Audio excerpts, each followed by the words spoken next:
il y a un chiffrage qui n'a pas été fait, il n'y a aucun chiffrage sérieux, parce que je pense que ce que ne veut pas affronter la ministre et le ministère de la Culture, c'est que cette fusion, au-delà de tous les problèmes qu'elle pose d'un point de vue d'indépendance, de financement, de qualité de l'information, en plus, elle va coûter cher.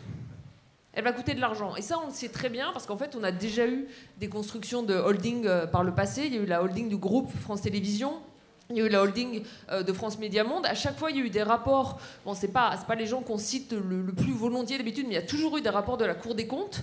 Et à chaque fois, les rapports de la Cour des comptes ont détaillé le fait que ces fusions ont coûté de l'argent. C'est-à-dire qu'en fait, vous fusionnez des entités et vous dépensez de l'argent pour ce faire. Donc, Sophie Binet disait tout à l'heure, dans ce cas-là, quelle est la logique de le faire ?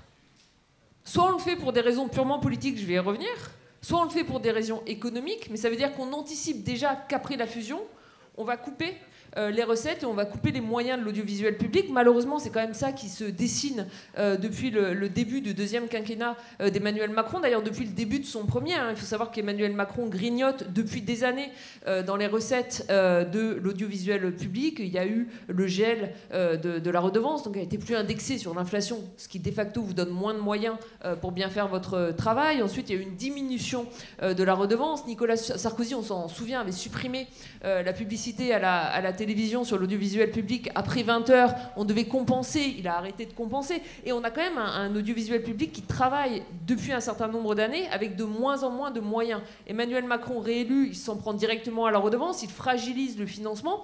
Et là, il veut encore aller un peu plus loin avec ce projet de holding. Et en fait, pourquoi ils veulent le faire fondamentalement ? Il faut quand même être bien clair. Parce qu'en fait, nous, on est pour une information libre et indépendante, et je pense qu'ils sont contre. Voilà.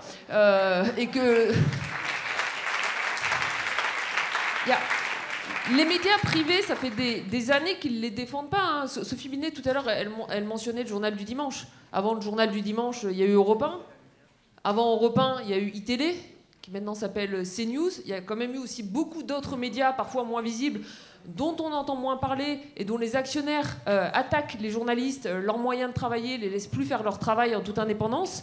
Et il reste aujourd'hui l'audiovisuel public, qui a davantage la confiance des citoyens français que le reste des médias privés, qui peut travailler encore aujourd'hui en toute indépendance. Et ce petit peu d'indépendance, ça leur déplaît beaucoup. Et je veux juste dire un mot supplémentaire par rapport à ça. Si vous regardez les réactions politiques à ce projet de holding, c'est intéressant de noter ce que nous dit le Rassemblement national. On va leur faire la fête aujourd'hui quand même, hein. C'est le jour.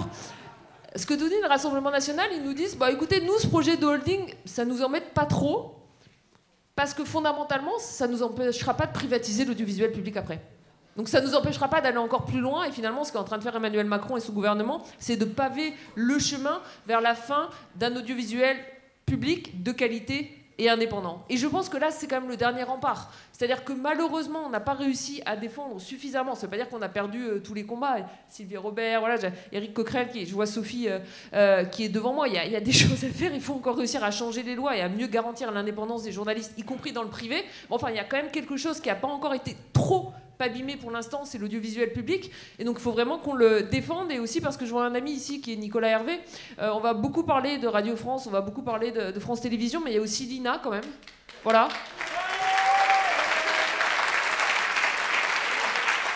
Et ils travaillent, ils font du bon travail.